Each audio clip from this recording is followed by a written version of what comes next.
Hello everyone, my name is Andrei. I'm a postdoc at EPFL and I'm working with Vladimir and Volodymyr Savchenko.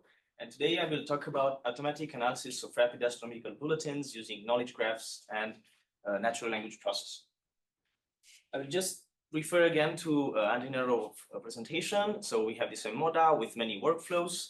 And the question is, can we automatize the analysis of EPFLs or GCNs with this kind of workflows? So how do we do this? We perform an impact analysis based on historical citations between EPFLs and GCNs. And then we extract also information, semantic content from this text. We try to find the related workflows from the ones that Andrei has presented, include the data, and then run them automatically. Perform these tests, we use 16,000 EPFLs and about 32,000 GCNs. And we use all the cross-references and references between these kind of bulletins, publications. And here's just an example of an EPFL with the information that we are interested in, such that like telescopes or survey names, time, position, references, and source names.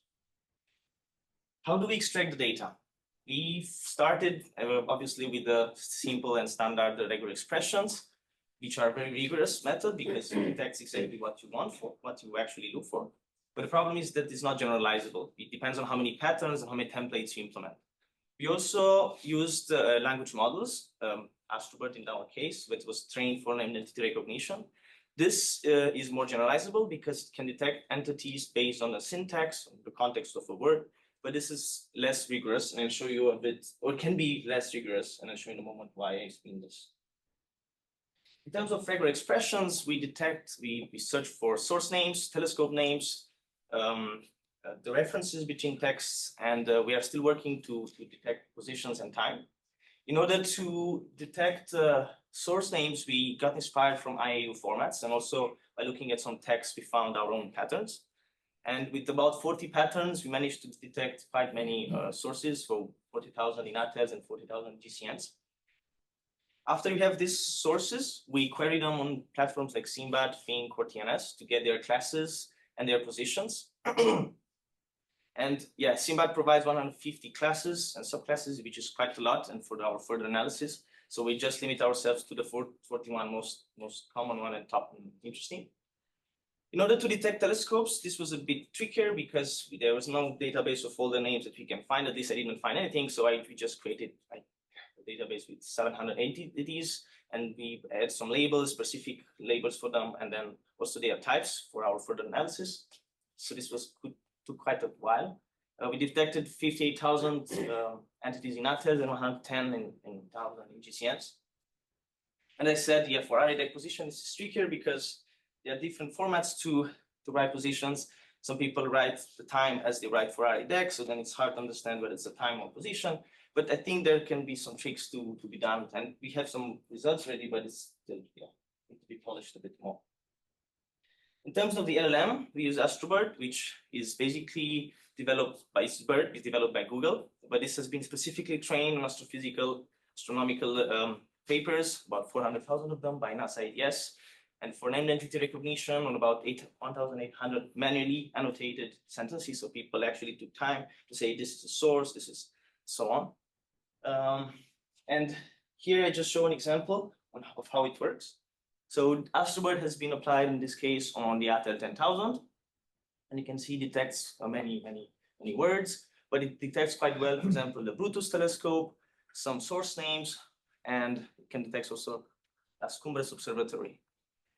Just as a side note, after Astro-COLIBRI has provided me all the words, I concatenated words that were separated by one character because I saw that sometimes it splits. For example, I don't know if this was the case, but for ISSN 17BD, sometimes it misses the dash. So it provides you just ISSN and 17BD. So I said, okay, statistically might be good.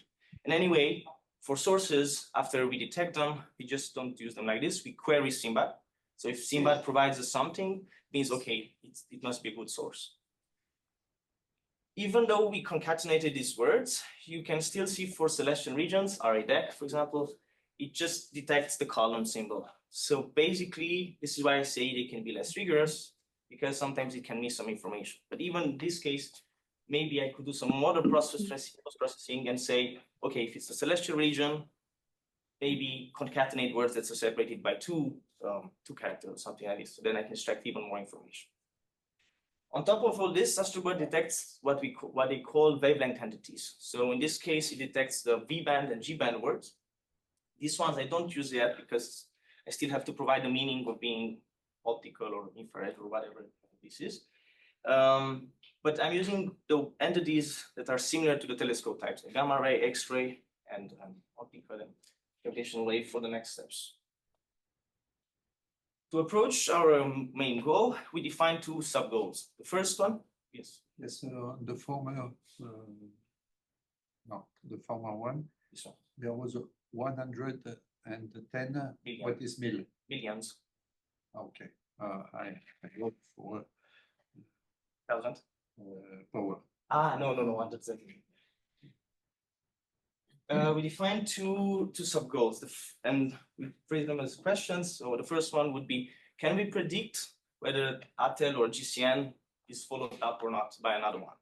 And the second one is, can we predict the topics or maybe ideally the text itself? But this is more complicated. And we suppose in this case that the follow-up text represents an analysis by one of our modal workflows. How do we do this? Well, we represent each text as a vector with 59 positions. The 41 first ones are the source classes that I downsample from the 150. We have 9 telescope types and 9 instruments, specific names that can be linked one-to-one with one of the workflows. And as data, we use 75,000 pairs that we detected ATELs and GCNs, and 48,000 labeled publications as well. To actually predict something, we implemented the convolution neural network. Basically, we have the same architecture for both labeling and predicting the vector. We just changed the last layer. And yeah, we train it for labeling and vector prediction. And here I just show the results for the label prediction. So this is just the loss function. So how well the network has learned after a certain number of learning stages. So it passed into the entire data set once. And you can see that it learns something, but it's not amazing. And this is obvious in the metrics. So there's just a 61% accuracy, which might seem a lot, but it's not, because from 50% of the texts that are followed up, our network just says for 15% that they are followed up. So it's quite biased towards saying that the text is not followed up. So this needs a bit more careful analysis of maybe the data is not good yet for this, or maybe the model is still not sophisticated enough. There's still more study to be done. So even though we cannot predict whether ATEL is followed up or not, we say, okay, can we predict maybe the topics? So this is as cleaner, maybe the sample. And here the learning curve looks much better. So it seems that the network learned something. And this is again seen in the metrics. So we get a precision of 76% for, so here I forgot to mention, we predict values that are floats, real numbers basically in our vector. So we have to, in order to compute some metrics, I had to come up with some tricks, because this is not a standard labeling process, true or false. It's a vector prediction. So I said, okay, let me behave like I predict a label for each of one of the 41 59 cases of the vector. So I kind of, I compute metric on individual values. It's a bit cheating maybe, but I think there's still some meaning from this. And to get 1 or 0 label, I had to apply a threshold. And for a small threshold of 0.01, we still get good precision and recall. So now we have this predicted vector of topics. How do we link it to the actual workflows?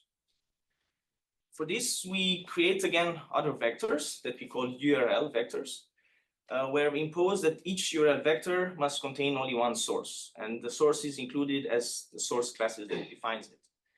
And each URL vector must contain at least one telescope type. And in this case, we included the gamma ray telescope. And if possible, we ask it to include So for example, for gamma ray, we can include as well the integral SPI ACS instrument that we have as a workflow. So once we create this URL vector, we normalize it, and we normalize also the predicted vector from the CNN. We compute the dot probabilities to vectors, and we consider it as a score, because we can create maybe 10 URL vectors like this. So we want to have certain categorization to say which one is better for our text, which workflow would be closer. And this dot product we consider it a score. And in the end, we just order all the URLs that we get. Because to get to a MMODA workflow, we can just ask for an URL with a given instrument and the parameters that requires it. And then we have the scores from the dot product. So here I show an example of ATEL 16802, which is about a magnetar observed in NICER, NuSTAR, and SWIFT. And at the end, the authors say that, okay, we suggest follow-up observations in other wavelengths and also X-ray. And just with this kind of analysis that we've done, we get the two first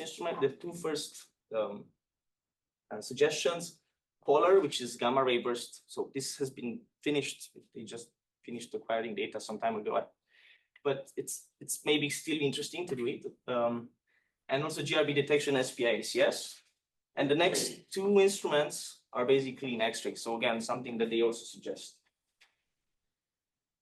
So as a brief conclusion, this is the first attempt to automate this kind of process using our workflows and using this rapid bulletins.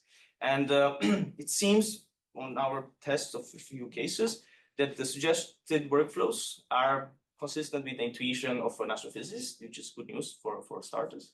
We still want to test whether we can use better language models to detect information from the text. And as you saw, we still need to improve a bit the prediction of the CNN for labeling process. That's it for my side. Thanks.